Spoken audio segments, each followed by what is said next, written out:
So the Foobler is a great new product for people who may need to leave their dog for an extended period of time.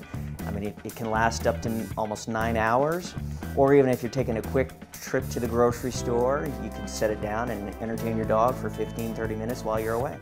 Having 6 different pods inside the Foobler make it like having 6 different puzzle toys all at once. It will actually reload itself throughout the day and keep your dog engaged and active rather than going sleepy on the couch or chewing on your shoes.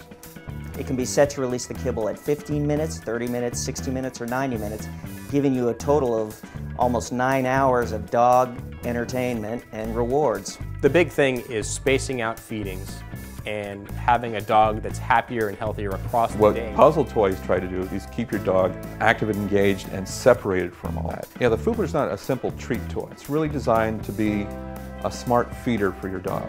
Really, what a dog should be doing and what a dog wants to do is hunt and forage for its food. It keeps the dog engaged throughout the day, actively playing. There's a nice little mechanical bell inside that tells the dog when his treats are ready and it's time to play. To clean the Foobler, you can take the lid off, you take the power pod out, put it in the sink, wash it just like you would any dish, let it dry, or you could even put it in the dishwasher.